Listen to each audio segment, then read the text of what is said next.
Hello and welcome back to How to Tutorials. In this video, I'll be guiding you how to log into your Remitly account on a desktop computer. So without further ado, let's get started. The first step is to open any preferred web browser on your PC. In this example, I'll be using Firefox. In the address bar, type remitly.com and press enter.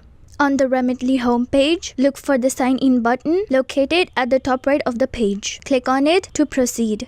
You will now be taken to a login pop-up. Here, you'll need to enter your email address and the registered password. Make sure it's the one you used during the account creation process. In case you've forgotten the password, click on Forgot Your Password link to reset it. Once you've entered everything, click on the sign in button to access your Remitly account.